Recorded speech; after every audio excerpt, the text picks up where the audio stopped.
Para el Gran Tour no había mejor pintor de ciudades que Canaletto. Sus vistas de Venecia eran, para media Europa, el estándar de cómo debía verse una ciudad pintada. Y sin embargo, este cuadro de Roma lo pintó sin haber vuelto a la ciudad en más de 20 años. Cada sombra en su sitio, cada piedra exacta. Hay 7 cuadros más como este, 8 en total, pintados en 3 ciudades, a lo largo de 30 años. Los vamos a recorrer uno por uno, qué decidió dejar, qué decidió mover, qué terminó inventando directamente. Porque la pregunta no es si usaba una máquina para mirar el mundo. Varios testigos de la época documentan que sí, una cámara oscura.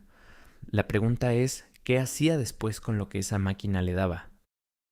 Empecemos con el cuadro de Roma, el que no debería ser posible.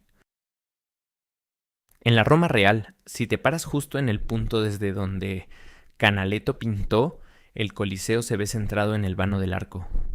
En el cuadro, no. Lo desplazó hacia la izquierda de donde en verdad está. Una decisión que no necesita radiografía ni laboratorio para confirmarse. Basta comparar la pintura con la topografía real del lugar. No estaba corrigiendo un error de memoria, estaba componiendo.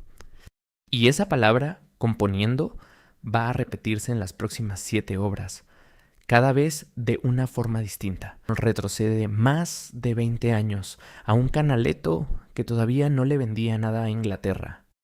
Una vista urbana, en teoría, vende la mejor cara de la ciudad, la que el comprador cuelga en la sala. Rio dei Mendicanti no hace eso. Barcazas, ropa tendida, fachadas de ladrillo desgastado, un canal de trabajo, no una postal. Y aún así, la escena es magnética. La mole blanca de una escuela veneciana se impone sobre las casas populares, y el canal mismo se ve más ancho de lo que en realidad es, exagerado según la lectura más razonable, para que el agua domine la composición en vez de perderse entre las fachadas. No hace falta idealizar una ciudad para convertirla en una buena pintura. Solo hace falta saber qué poner al frente. Y eso, antes de tener un solo cliente inglés, ya lo sabía hacer. Casi al mismo tiempo pintó la obra que le da nombre a esta serie. El Patio del Cantero. 2 edificios laterales enmarcan la escena, uno en penumbra, uno bañado de rojo, como los bastidores de un escenario. No es casualidad. Canaletto empezó pintando decorados de ópera y aquí sigue pensando como escenógrafo, incluso frente a un patio real. Mira cuánto dirige. Un gallo canta desde un alféizar. Canteros golpean piedra con mazo y cincel. Una madre suelta la escoba para atrapar a su hijo, que cae de espaldas del susto. Arriba, una anciana hila con su uso entre macetas en equilibrio precario. Y la luz, en vez de honrar la jerarquía esperable, lo religioso iluminado, lo doméstico en sombra, hace justo lo contrario. La iglesia queda casi en silueta, y el muro de una vivienda cualquiera resplandece bajo luz rasante. Esta es la obra donde más se nota. No estaba documentando un patio, estaba dirigiendo uno. Y hay hasta un testigo de la época que lo explicó con estas palabras. En 1771, el historiador Antonio María Zanetti escribió que Canaletto sabía usar la cámara óptica, pero que su mérito real estaba en saber quitar hábilmente lo que puede ofender al sentido. Eso es, casi palabra por palabra, lo que confirma la reflectografía infrarroja de este cuadro. Ningún dibujo preparatorio en carbón, ninguna cuadrícula. En su lugar, líneas incisas grabadas a mano sobre la pintura fresca, con un instrumento punzante. La cámara le dio los datos. La mano decidió qué hacer con ellos. 10 años después, ya no se conformaba con dirigir la luz de un patio. Empezó a redirigir plazas enteras. Párate en el punto exacto desde donde pintó la Plaza San Marcos, y vas a ver una columnata. No las 2 completas, no la fachada entera de la basílica al mismo tiempo. El ojo humano no llega a tanto. En el cuadro sí llega. Las 2 columnatas, la basílica completa, todo visible a la vez, En primer plano, un grupo de caballeros conversa a la sombra de la columnata. Un sirviente con saco verde los atiende, casi invisible entre las sombras.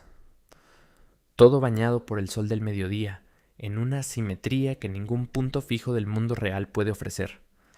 El mismo escenógrafo que enmarcó un patio con luz de teatro, ahora enmarca una plaza entera con la misma lógica. Lo que el ojo no puede ver de una vez, la composición sí puede mostrarlo. La cámara oscura le dio las fachadas, una por una, precisas.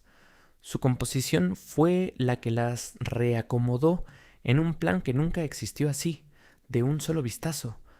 Para nadie, salvo para el cliente inglés que quería reconocer la plaza entera sin caminarla.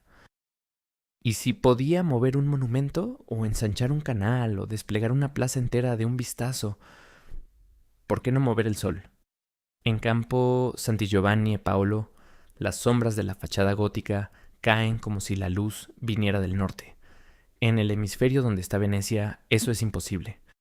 Investigadores de la Universidad de Delft rastrearon el origen. Copió el patrón de sombras de un grabado publicado en 1720, no de la luz real del lugar. Otro grabado de Luca Carlevarix sí mostraba la sombra verdadera, hundiendo media fachada en oscuridad. Canaletto prefirió la versión falsa, la que dejaba ver cada detalle ornamental.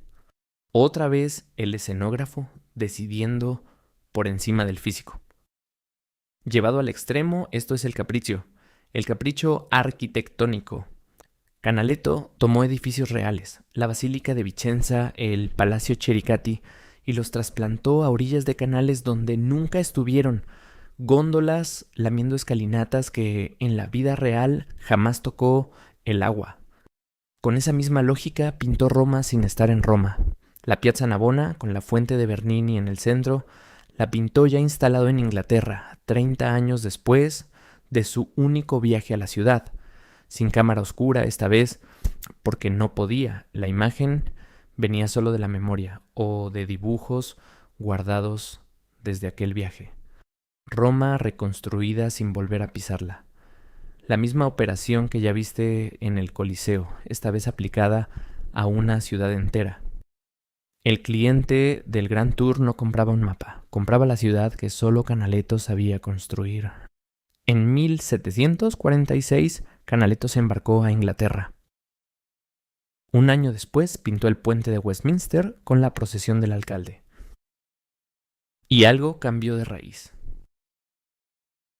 El calor veneciano desapareció, la paleta se volvió plateada, fría, casi sin sombra. Los críticos de la época tuvieron una explicación fácil. El pintor había perdido facultades. Le llamaron efecto porcelana, como si algo en él se hubiera apagado. Estaban mirando el síntoma equivocado. Un análisis del Yale Center for British Art encontró la causa real, décadas después. En Londres, Canaletto empezó a usar lienzos comerciales, preimprimados de fábrica con una base gris fría. En Venecia, su taller preparaba los lienzos con una imprimación de tierra roja, cálida, bajo cada capa de pintura. No cambió de estilo, cambió el material sobre el que pintaba, y cada color que aplicó después tuvo que responder a un fondo distinto.